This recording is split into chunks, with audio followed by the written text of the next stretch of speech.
Mais quelle raison avaient-ils, ces chefs de la communauté juive, d'en vouloir tellement à Jésus? Lui que nous avons toujours vu au cours des 2 années de sa vie publique si bon, si généreux, si miséricordieux à toutes les souffrances humaines. Pourquoi ces hommes le haïssaient-ils au point de vouloir le combattre à mort? À cette haine, il y avait bien des causes, et nous en avons déjà aperçu quelques-unes. Basse raison de jalousie, crainte de voir Jésus prendre trop d'importance aux yeux du peuple et, qui sait, s'emparer des fonctions religieuses, ou encore fureur de tous ceux dont il avait dénoncé publiquement les défauts. Hypocrisie, orgueil, amour des honneurs et des richesses. Les grands prêtres, dont les familles faisaient fortune dans la charge suprême, lui en voulaient autant que les pharisiens, qui ne lui pardonnaient guère le fameux sépulcre blanchi et ses autres critiques, ceux dont Jésus avait loué les vertus. C'étaient les humbles, les simples, les pauvres de la vie, mais ceux-là, on ne les avait pas convoqués à la réunion. Bien entendu, ces raisons-là, si basses, si laides, les assistants du mauvais conseil se gardaient bien de les mettre en avant. Chacun les avait au plus profond de son cœur, dans les coins malpropres de l'âme où chacun cache le pire de soi-même. Mais, tout haut, on donnait d'autres motifs pour combattre Jésus.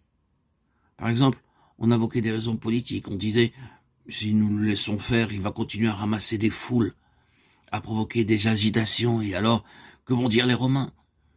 Si le procurateur se fâche, c'est toute la ville qui risque d'être punie. Il lâchera sur nous tous ces légionnaires, et Dieu sait comment cela se terminera. Ou encore, bien plus grave, on reprenait les raisons religieuses que nous avons déjà entendues. Il est déclaré le Fils de Dieu, c'est inadmissible, c'est piquant, blasphème. Est-ce qu'un homme a le droit de se proclamer Dieu? Notre père Moïse défend formellement cette idolâtrie. Et vous, voyez, il se conduit exactement pour faire croire qu'il est vraiment un Dieu. Il prétend guérir les malades au nom de l'Éternel.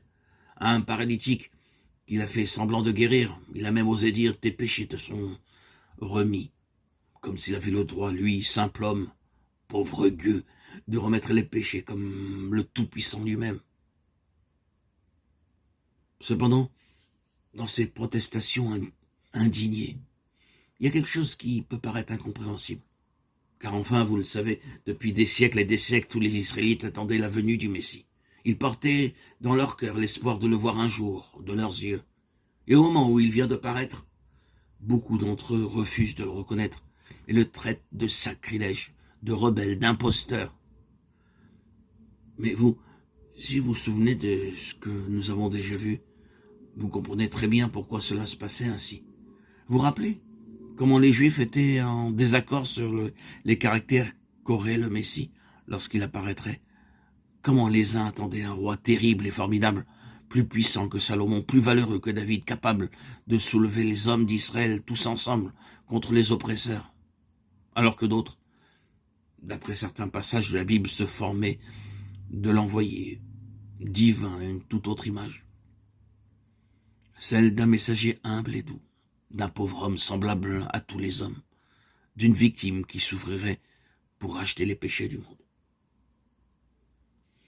Il faut l'avouer, la seconde interprétation était beaucoup moins populaire que la première. C'est naturel, c'est humain. Ce peuple juif humilié depuis 5 siècles, soumis à tant de maîtres étrangers, il était compréhensible qu'il préférât le rêve d'une revanche. Alors, en voyant Jésus si humble, si simple, un ouvrier galiléen, le fils d'un charpentier, que se disaient-ils, les chefs d'Israël?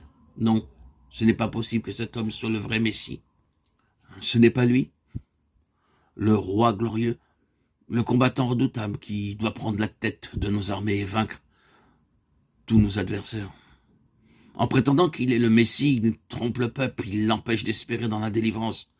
C'est un traître à notre cause. Il doit mourir.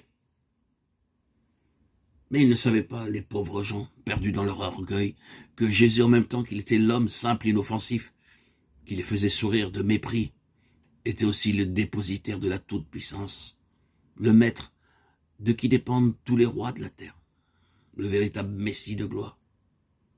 Et que s'il se laissait frapper par eux, ce serait qu'il le voudrait bien.